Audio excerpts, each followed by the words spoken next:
नमस्कार व्यावसायिक मित्रांनो, दीपक भुजबळ डिजिटलमध्ये मी सर्वांचे पुनश्च एकदा स्वागत करतो. आज आपण फेसबुक ॲड स्ट्रक्चर बद्दल माहिती घेणार आहोत. यामध्ये कॅम्पेन, ॲड सेट्स आणि ॲड कॉपी अशा 3 गोष्टींचा अंतर्भाव होतो. सर्वप्रथम मी माझी स्क्रीन तुम्हाला शेअर करतो. या ठिकाणी आपल्याला दिसते कॅम्पेन, ॲड सेट्स आणि ॲड्स.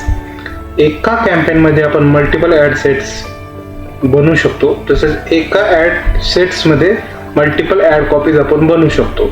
तर ॲड कॉपीज म्हणजे काय, जेव्हा आपण फेसबुकवरती ॲड चालवतो, जी आपल्या डोळ्याला ॲड दिसते त्याला आपण ॲड कॉपी असे म्हणतो. ठीक आहे. जर आपल्याला नवीन ॲड सेट ॲड करायचा असेल, सर्वप्रथम आपल्याला एका कॅम्पेनमध्ये मल्टिपल ॲड सेट्स बनवायचे आहे. त्यासाठी आपल्याला क्रिएट बटनवरती क्लिक करून ट्रॅफिक नावाचा ऑब्जेक्टिव्ह सिलेक्ट करून कंटिन्यू बटनवरती क्लिक केल्यानंतर मॅन्युअल ट्रॅफिक कॅम्पेन या गोष्टीला सिलेक्ट केल्यानंतर आणि कंटिन्यू केल्यानंतर आपल्या डॅशबोर्डवरती न्यू ट्रॅफिक कॅम्पेन नावाचं एक कॅम्पेन ओपन होईल. त्यामध्ये न्यू ट्रॅफिक ॲड सेट्स एक असेल आणि न्यू ट्रॅफिक ॲड अशा पद्धतीने ॲड कॉपी या ठिकाणी बनली जाते. तर आपल्याला एका कॅम्पेनमध्ये मल्टिपल ॲड सेट आपण तयार करू शकतो. त्या गोष्टीसाठी आपण या ठिकाणी यावरती क्लिक केल्यानंतर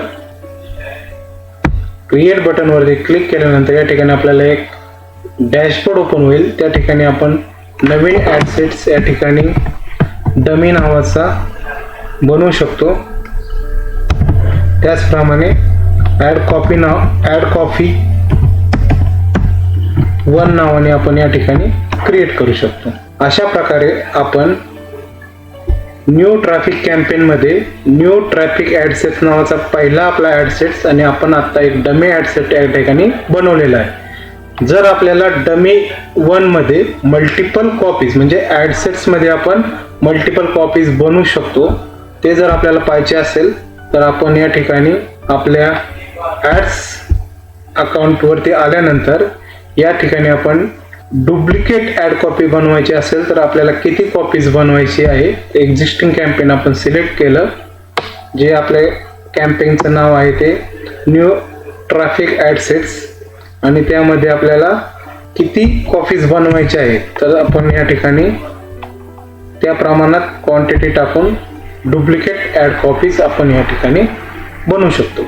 म्हणजे अकाउंट स्ट्रक्चर कसं झालं, न्यू ट्रॅफिक कॅम्पेन एक कॅम्पेन झालं, त्याच्यामध्ये न्यू ट्रॅफिक ॲड सेट्स आणि डमी 1 हे 2 ॲड सेट्स झाले आणि आपण ॲड कॉपीज बनवल्या की ॲड सेट्समध्ये आपण मल्टिपल ॲड कॉपीज बनवू शकतो. अशा प्रकारे आपण मल्टिपल ॲड कॉपीज या ठिकाणी बनवलेला आहे. आपल्याला या ठिकाणी फक्त एवढंच व्हायचं आहे की फेसबुकमध्ये एक कॅम्पेन असतं, त्या कॅम्पेनच्या अंडर आपण मल्टिपल ॲड सेट्स बनवू शकतो आणि त्या मल्टिपल ॲड सेटच्या मध्ये आपण मल्टिपल ॲड कॉपीज बनवू शकतो. अशा प्रकारचे स्ट्रक्चर फेसबुक आपल्याला प्रोव्हाइड करतं आणि या गोष्टीचा यूज करून आपण फेसबुक ॲड आपल्या बिझनेसची व्यवस्थितपणे रन करू शकतो. या लेक्चरमध्ये एवढंच. धन्यवाद.